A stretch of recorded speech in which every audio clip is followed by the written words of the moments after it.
a sales call is not about convincing someone to buy, okay? It's about helping someone make a clear and confident decision.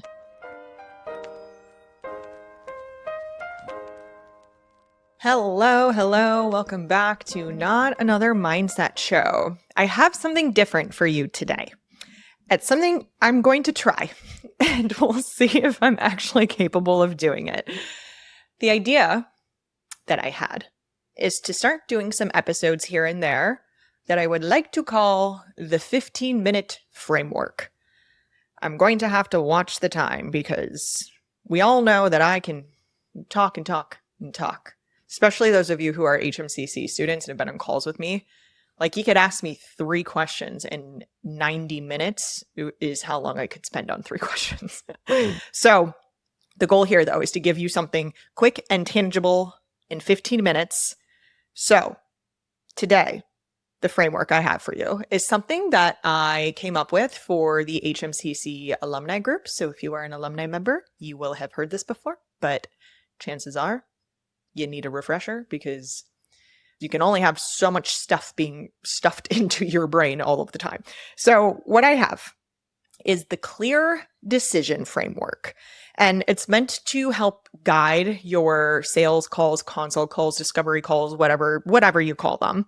And I need you to keep in mind, first and foremost, that a sales call is not about convincing someone to buy. Okay? It's about helping someone make a clear and confident decision. And that is what this framework is built around. We really want to think about how mindset and behavior change does play a role in sales and marketing. My HMCC students out there, you already know mindset and behavior change science really well. Honestly, even those of you who listen to this podcast, and you could probably pretty easily draw some parallels to how you should be showing up when it comes to your content and marketing and on your sales calls and talking to prospective clients and all of that. So sales calls are basically just a behavior change conversation. That's the truth. So the clear decision framework I have: C, clarify the problem; L, link to a deeper meaning; E, explore ambivalence; A, address barriers; and R, reinforce the decision. So I'm going to do my best in like the next 10 minutes here to get through all of those. I don't have a ton of faith in myself, but this is a challenge that I am here to rise to the occasion for. So C, clarify the problem. Most prospective clients will jump on a call with you and be sort of misidentifying what their actual problem is. You will hear things like, I just need more discipline. I just need someone to tell me what to do. Or, I know what to do. I just can't stay consistent with it. Underlying those statements are patterns, their environments, their beliefs, and those are the things that are the actual problem. But this person is likely just not aware of that yet. So what we want to focus on is helping them figure out what's actually going on without directly telling them.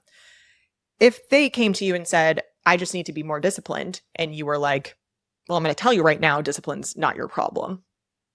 You probably already lost the sale just because you're telling them that what they believe about themselves is incorrect and you don't even know who they are. And they know themselves far better than you do. So instead, we want to be guiding them to come to a conclusion on their own of what is actually going on. The same way that you coach should be how you sell. So some example questions for how this could sound. What feels hardest for you right now? Or what have you tried before? What has worked? What hasn't? Or what barriers really tend to keep showing up and keep getting in the way? So you see here, instead of it just being like, oh, discipline's your problem, it becomes, what are some other questions we can ask to get below that? L is for linking to a deeper meaning.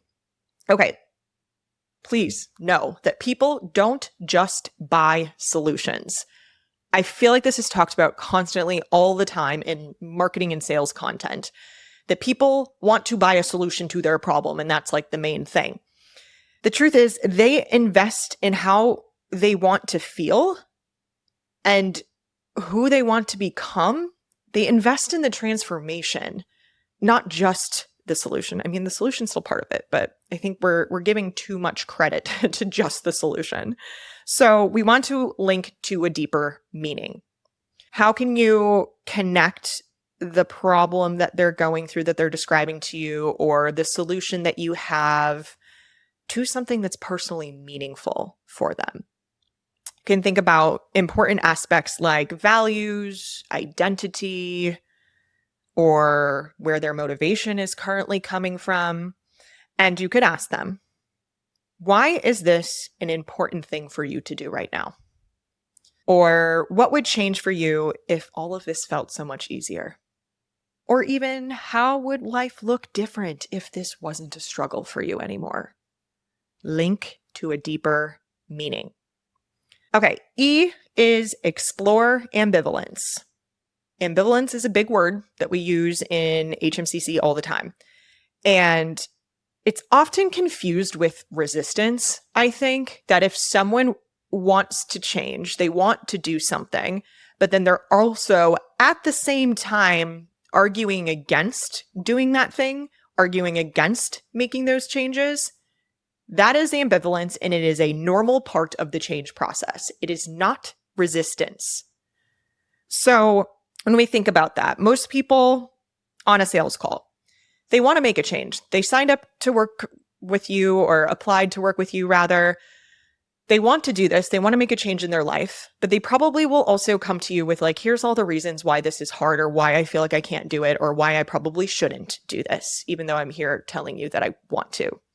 And that is something that we need to see as just part of the process, and make sure that they know that and that you see it that way. That's where this E for explore ambivalence comes up. Because if you try to override or brush off the ambivalence or hesitation or the cons to changing that are coming up for them, that is when you get resistance. So in that case, it was kind of actually your fault if you're experiencing that. So instead, we want to explore it. But be careful how you go about this, because often people who are getting on sales calls are a little bit in the defensive mode. They're preparing for you to try to convince them, to try to push them. And they're in this place of already maybe not being 100% sure that this is something that they want to do. So we want to make sure that they're not feeling like you're just talking them into it. And instead, you're exploring the reasons why they may want to do this and why not. So keep in mind, we want to stay curious instead of trying to correct them, or please don't be trying to convince them. Curious instead of convincing and correcting. It's a good 3C framework. I'll hold on to that. So we want to help them build awareness of the benefits and costs of changing, and the benefits and costs of not changing. We want to do both sides, not just reinforcing the benefits over and over again. Because I know y'all are really good at doing that.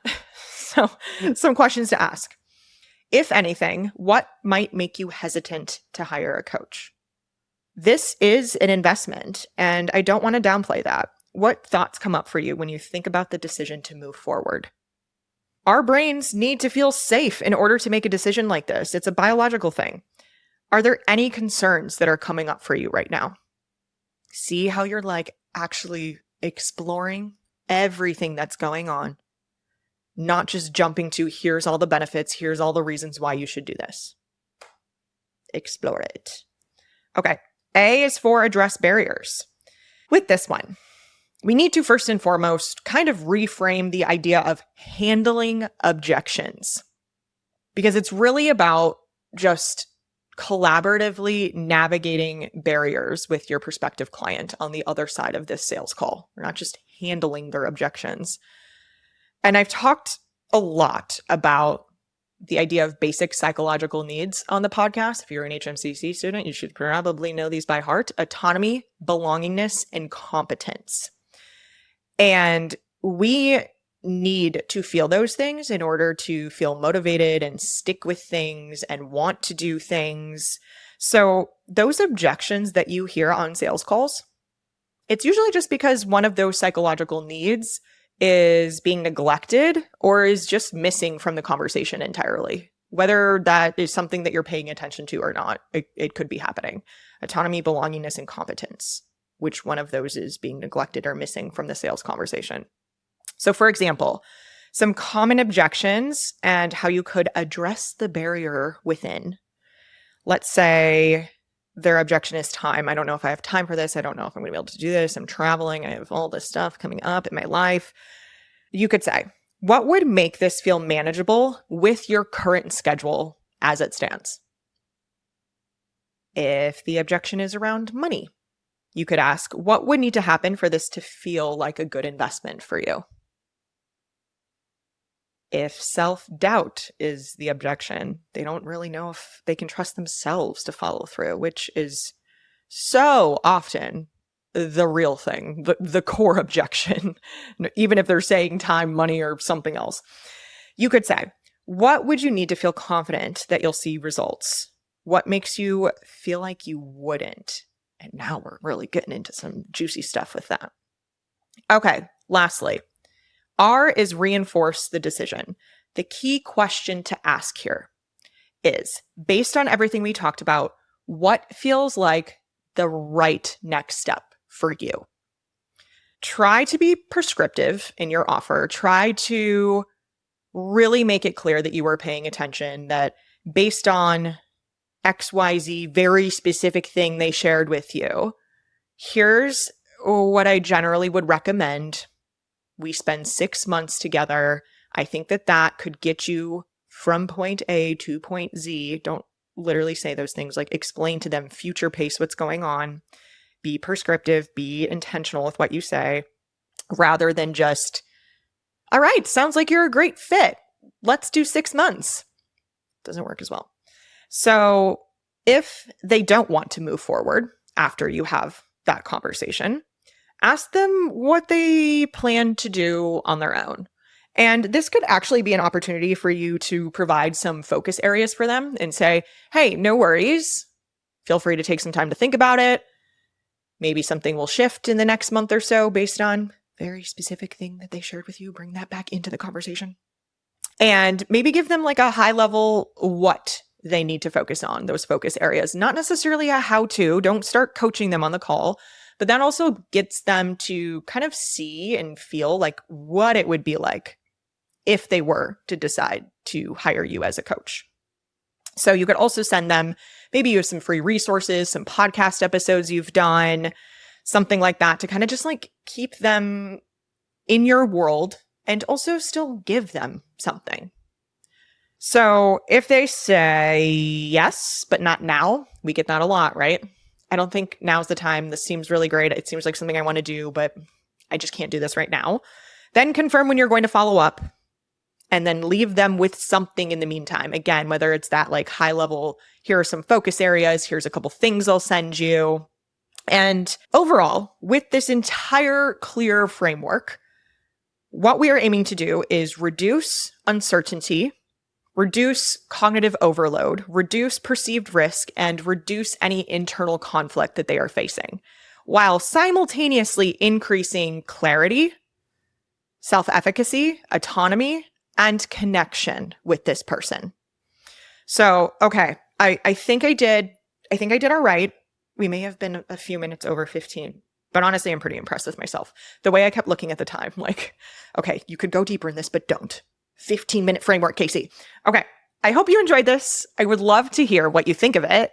I have a couple more 15-minute framework episodes planned, but I'm hoping that this is like a fun little give you something quick rather than hearing me drone on and through research study number 12 on a podcast episode. But please let me know. I super appreciate you being here as always, and I'll see you next week.